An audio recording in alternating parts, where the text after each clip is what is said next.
जय हिंद स्टूडेंट्स। आज हम आप लोगों के बीच एक नए चैप्टर जो आपके एग्जाम से पर्सपेक्टिव से बहुत इम्पोर्टेंट है उसके बारे में चर्चा करेंगे। उस चैप्टर का नाम है समांतर श्रेणी, जिसको अंग्रेजी में अरिथमेटिक प्रोग्रेशन के नाम से जाना जाता है। आज हम उसी चैप्टर के कुछ बेसिक्स कॉन्सेप्ट के बारे में पता करेंगे और उसके कुछ फार्मूले कैसे बनते हैं उसके बारे में चर्चा करेंगे। फिर हम इसके बाद वाले वीडियो में कुछ सवाल और जवाब के साथ आएंगे ताकि यह चैप्टर आपका मैक्सिमम कवर हो 2 से 3 वीडियो में, पूरा चैप्टर कंप्लीट हो जाए मैक्सिमम आपके बीच 3 वीडियोज में, क्योंकि ये बहुत मान 5 से 6 नंबर का आता है तो आपके 3 वीडियो में पूरे कवर हो जाएंगे।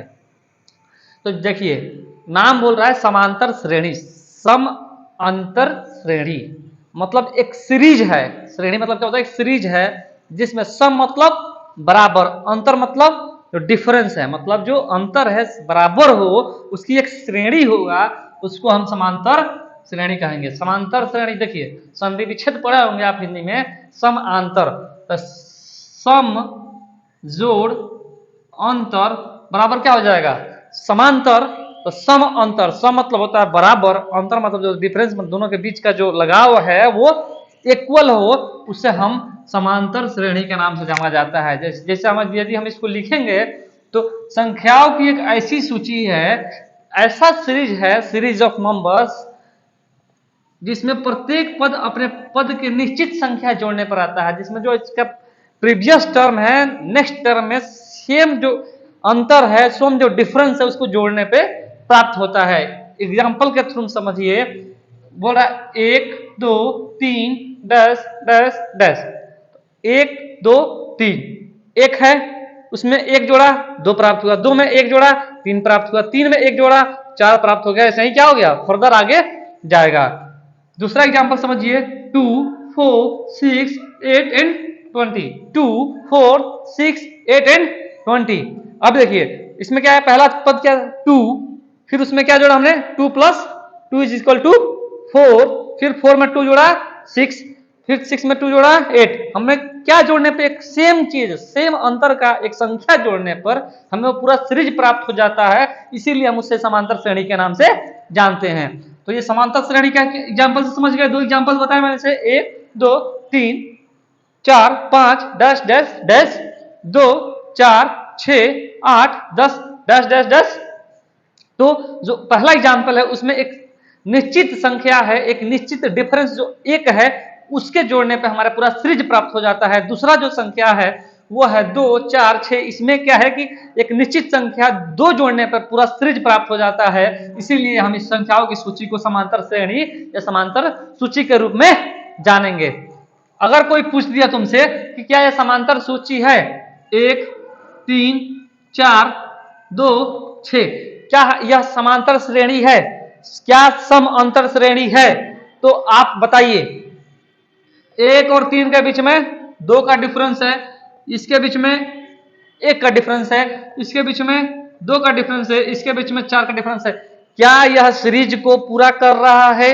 जो एक निश्चित संख्या जोड़ने पर अपना अगला पद आएगा, क्या उस सीरीज को फुलफिल कर रहा है? नहीं, तो यह समांतर श्रेणी नहीं है, यह अरिथमेटिक प्रोग्रेशन नहीं है। तो हम लिखेंगे यह अरिथमेटिक प्रोग्रेशन नहीं है। तो आप समझ गए होंगे समांतर श्रेणी क्या है, समांतर सूची क्या है, और समांतर श्रेणी के 2 एग्जाम्पल के रूप में समझ गए होंगे कि वैसा सूची जिसमें प्रत्येक पद अपने अगले पद के लिए एक निश्चित संख्या जोड़ने पर प्राप्त हो, वह समांतर सूची कहलाता है। समांतर सूची को अंग्रेजी में अरिथमेटिक प्रोग्रेशन कहते हैं। A for arithmetic, P for progression, इसलिए जो उसका दोनों का पहला अक्षर है ए पी, इसको हम एपी के नाम से भी जानते हैं, इसको हम एपी के नाम से भी जानते हैं। अब आया नेक्स्ट, जो हमने निश्चित संख्या जोड़ा, 1 में 1 जोड़ा तो 2 प्राप्त हुआ, 2 में 1 जोड़ा तो 3 प्राप्त हुआ, उसी प्रकार जो 2 में 2 जोड़ा 4 प्राप्त हुआ, 4 में जो 2 प्राप्त हुआ 2 जोड़ा तो 6 प्राप्त हुआ। वही जो निश्चित संख्या है, वह निश्चित संख्या को हम सर्वांतर के नाम से जानते हैं। सर्वांतर, जिसको अंग्रेजी में कॉमन डिफरेंस के नाम से जानते हैं। तो एपी का सर्वांतर जो कॉमन डिफरेंस है, देखिए सर्वांतर, संधि विच्छेद, सर्व सार्व अंतर, मतलब जो सबका अंतर, सार्व मतलब सब में एक समान हो। बोला था ना सार्वभौमिक है, सूर्य पूरब से उगता है, यह सार्वजनिक सत्य है, वैसे ही ये सार्व अंतर है। तो अंतर क्या है? सार्व है, यूनिवर्स के हिसाब से ये मतलब पूरा कहीं भी जो अंतर आएगा पूरे सीरीज में, पूरे श्रृंखला में, वो सिर्फ एक ही अंतर आएगा, उसी को हम कॉमन डिफरेंस के नाम से जानते हैं। डिफरेंस को पहला अक्षर डी है, इसलिए हम इसको डी द्वारा सूचित करते हैं। तो देखिए एग्जाम्पल, जो एक है तो एक में एक जोड़ा तो क्या प्राप्त हुआ? 2। देखिए 2 में एक जोड़ा प्राप्त हुआ 3। ऐसा ही जो आगे सीरीज बनेगी 3 में एक जोड़ेंगे तो क्या प्राप्त होगा? 4। क्या हम जोड़ रहे हैं? 1। तो 1 हमारा क्या हो गया? सार्व अंतर। तो हमारा 1 क्या हो गया इसमें? फर्स्ट वाले एग्जाम्पल में जो डी से लिखते हैं तो डी का मान क्या हो जाएगा? 1। डी का मान 1। अब देखिए 2 4 6, जो ये वाली श्रृंखला है 8।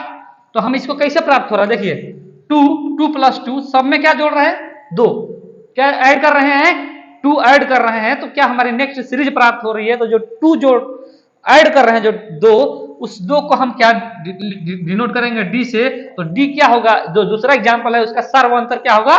तो 2 होगा। समझ में आया?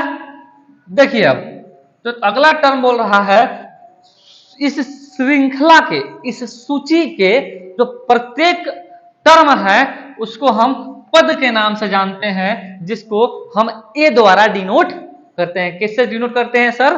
तो ए द्वारा डिनोट करते हैं और हम लिखते हैं सूची का प्रत्येक पद एक टर्म कहलाता है, इसको ए से सूचित किया जाता है। इसी प्रकार यदि 1 3 5 7 9 है तो उसका क्या होगा? प्रथम पद ए हो जाएगा, द्वितीय पद 3 हो जाएगा, तृतीय पद 5 हो जाएगा। वैसे ही इसमें देखिए प्रथम पद 1 है, द्वितीय पद मतलब A2 2 है, A3 3 है, डैश डैश डैश डैश। दूसरा में देखिएगा A2 क्या है? A1 क्या है? 2, A2 4, A3 6, A4 8। ऐसे ही कीजिएगा तो कितना बार में 10 आ जाएगा? तो 2 दहाई 10, तो A10 = 20। अभी तो आपको बहुत इजी है, 1 से 10 को जोड़ दिया गया। अब मैंने बोल दिया 1 2 3, 1 2 3 डैश डैश डैश, इसका 98वां पद क्या होगा? तो आप यू कैन टेल, मतलब 98 हो जाएगा। बट अगर मैं इसको थोड़ा सा घुमाते जाऊं 3 6 9, इसका 20 टाइम्स करने पर क्या आएगा?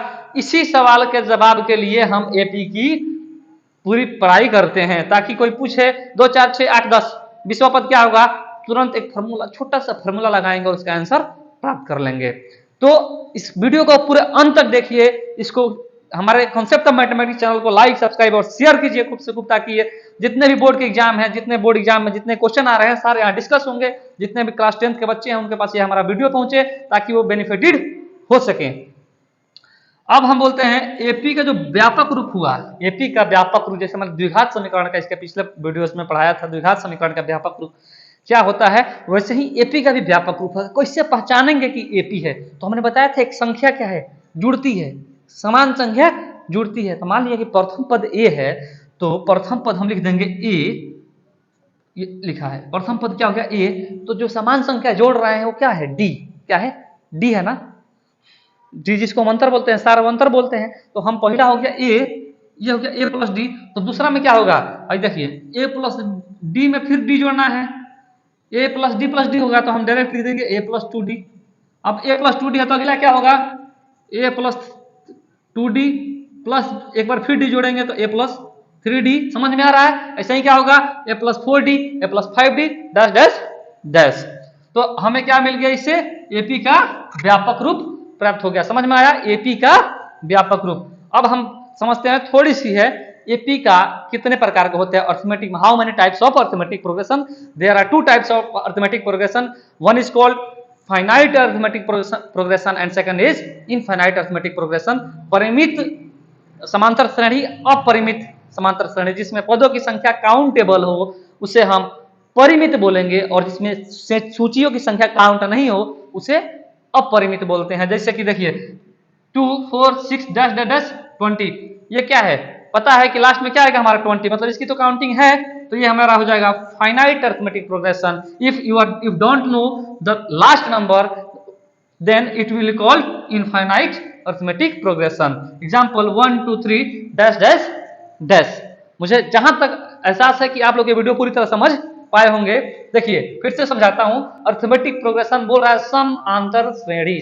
श्रेणी ऐसा सूची ऐसा बनाना है जिसमें सम अंतर से हुआ। जो अंतर हो गया उसको सार्व अंतर बोलते हैं, और जो पद हो गया उसको प्रत्येक पद बोलते हैं, जिसको A1 A2 A3 या A द्वारा सूचित करते हैं। और एपी का व्यापक रूप निकाला, क्या हुआ ए plus D, A plus 2D, A plus 3D। क्या किया हमने, जो सेम चीज जो डी है उसको हम जोड़ते गए, A plus D, A plus 2D, A plus 3D, A plus 4D, A plus 4D plus D equal to A plus 5D। Clear हुआ। तो उसके बाद हमने बताया कि एपी दो प्रकार के होते हैं, एपी परिमित एपी और अपरिमित एपी। चलिए अब हम आपको बताएंगे एपी के व्यापक रूप जो है, एपी के व्यापक रूप को कैसे डिफ्रेंशिएट करके जो अंतिम पद है उसको हम निकालेंगे कि इसका विश्व 20th पद क्या होगा, कैसे समझेंगे। मैं इसी को आप लोगों के सामने बीच में लाके एकदम आराम से समझाऊंगा आपको। मुझे पूरा उम्मीद है आप वीडियो को पूरा सही से देखिए, अंत तक देखिए, एकदम बिल्कुल एपी फिर जिंदगी में कभी नहीं भूलिए। तो हाँ दोस्तों, मैंने बताया था एपी का व्यापक रूप क्या होता है। तो कैसे हम जो अंतिम पद है, एनवा टर्म है, कैसे निकालेंगे उसका बेसिक कॉन्सेप्ट मैं बताऊंगा। बिल्कुल, चाहे आप कंपटीशन का तैयारी कर रहे हैं, चाहे कुछ भी कर रहे हैं, कॉम्पिटेटिव बोर्ड में अभी एग्जाम बहुत सारे पूछते हैं, अभी 10th के बोर्ड में है, आप ध्यान से सुनिएगा, फिर जिंदगी में कभी पढ़ने का जरूरत नहीं पड़ेगा। देखिए हमने बताया था प्रथम पद क्या हुआ भैया, ए। द्वितीय पद क्या हो गया इसका, ए प्लस डी।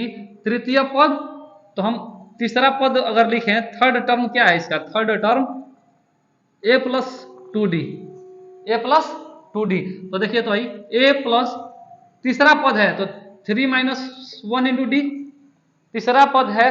देखिए तो आ रहा है कि नहीं, ए प्लस 2D आ रहा है, तो मतलब जो पद बोल रहा है उसी में से एक माइनस करेंगे। अभी नहीं समझ में आया, नहीं समझ में आया, ठीक है। देखिए चलिए इसको छोड़िए, बोलेगा इस श्रृंखला का छठा पद क्या है, सिक्स्थ टर्म जो है वो क्या है।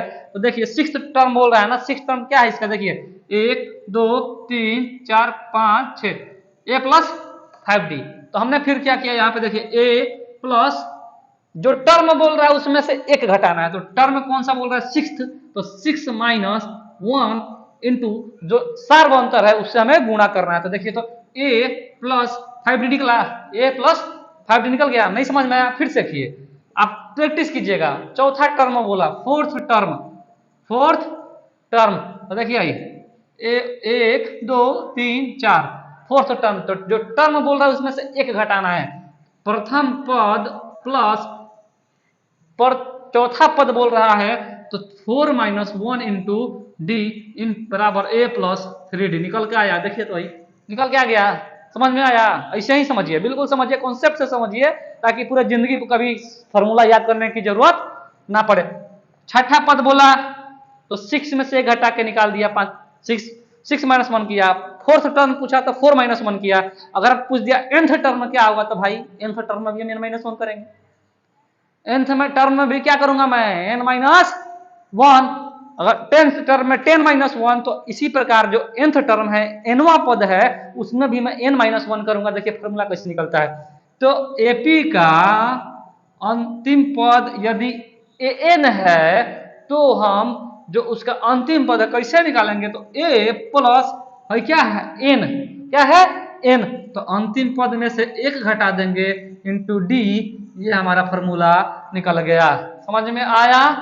फॉर्मूला याद करने की जरूरत पड़ेगी, नहीं पड़ेगी। क्या करना पड़ेगा, कॉन्सेप्ट को समझना पड़ेगा। कॉन्सेप्ट कह रहा है कि पहला पद जगह जनरल का व्यापक रूप है एपी का ए plus D, A plus 2D। तो तीसरा टर्म है ए प्लस 2D, कैसे हुआ, तो ए प्लस जो टर्म बोल रहा है उसमें से एक घटा के डी बना देंगे। देखिए तो फॉर्मूला निकल रहा है यहीं पे, ए plus D, A plus 2D plus D. तो एगो डी घटाने पे हमारा अगला टर्म जो आ रहा है वो आराम से आ जा रहा है। तो इसी प्रकार जो अंतिम पद है, जो एन है, एनवा पद है, nth टर्म है, उसमें यदि हम A plus n minus 1 into D करेंगे तो हमारा nth टर्म निकल जाएगा। क्लियर हुआ। देखिए आइए थोड़ा सा एक छोटा सा एग्जांपल से समझते हैं, छोटा सा एग्जांपल एकदम, ताकि आप लोग को बिल्कुल समझ में आए। देखिए 2 4 6 8 10 10 10 बोलेगा विश्वा पद क्या होगा, 20वां पद क्या होगा। तो हम क्या करेंगे, a प्लस 20वां पद है तो 20 माइनस 1 इंटू डी करेंगे। 20वां पद क्या करेंगे, a plus 20 minus 1 into D, तो a प्लस 19 डी। अब देखिए मैंने बताया था पहले वीडियो में, तो a मतलब क्या हो गया, प्रथम पद, तो प्रथम पद के मान 2, डी क्या हो गया, जो निश्चित जो संख्या है उसको जोड़ने पर प्राप्त हो रहा है। तो इसमें देखिए +2, इसमें भी +2, इसमें भी +2, तो डी का मान क्या हो गया 2। तो डी को निकालने के लिए हम क्या करेंगे, a2 minus a1, a2 minus a1, या फिर हम लिख देंगे a3 माइनस a2, चाहे हम लिख देंगे a4 माइनस, किसी भी संख्या में से पहला संख्या घटाएंगे तो वो डी का मान निकल जाएगा। वैसे ही 8 में से 6 घटा दीजिए तो 8 माइनस 6 बराबर 2, वैसे ही 4 माइनस 2 बराबर 2, कुछ भी बोलिएगा तो डी का मान क्या आएगा 2 आएगा। तो ए का मान 2 प्लस 19 गुणे डी का मान 2, देखिए 2 92 जा 38 40, 2 के पहाड़ा 20 बार पढ़िएगा, देखिए 2 4 6 2 दूना के 4 सब में 2 जोड़ के, वैसे ही जब 20वां बार जोड़िएगा तो देखिए 40 आएगा, 20 दूना का 40 आएगा।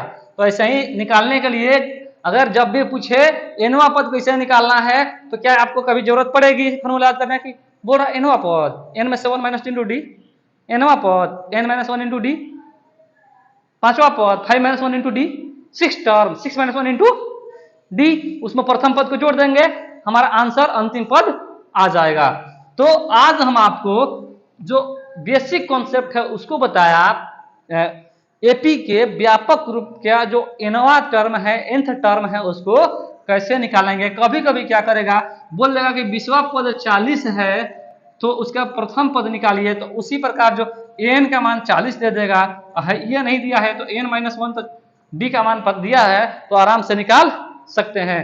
तो मुझे पूरा विश्वास है, पूर्ण विश्वास है कि आप लोगों को यह वीडियो पूरी तरह समझ में आया होगा जो nth टर्म है। इसी प्रकार जो अगला वीडियो आएगा वो क्या होगा, उसमें यह होगा कि n पदों का योग, वैसे बोल देगा 2 जोड़ 4 जोड़ 6 जोड़ 8 जोड़ डैश डैश जोड़, बोल देगा 20 तक जोड़ना है, मतलब यहाँ पे एंड जो टर्म आएगा 20वां 40वां, तो सबको जोड़ना है तो क्या प्राप्त होगा, उसका शॉर्ट वीडियो में उसका कैसे फॉर्मूला आएगा वो बताऊंगा, कैसे फॉर्मूला बना है, कैसे बनता है फॉर्मूला वो बताऊंगा, और उसको बताऊंगा फिर एक फॉर्मूला बताऊंगा ताकि आपको जिंदगी भर कभी भूलने की जरूरत नहीं पड़ेगी। तो चलिए हम आज इस वीडियो को यहीं पे स्टॉप करते हैं। छोटा सा वीडियो है, 15 मिनट का वीडियो है, इसको आप ध्यान से देखिए और पूरा अपना एपी का nth टर्म खत्म कीजिए, जिंदगी में कभी भूलने की जरूरत नहीं पड़ेगी। अभी भी आपको जो भी लोग नए हैं इस हमारे YouTube channel concept of mathematics में, प्लीज हमारे इस वीडियो को लाइक सब्सक्राइब और शेयर कीजिए ताकि मैक्सिमम लोग बेनिफिटेड हो सके,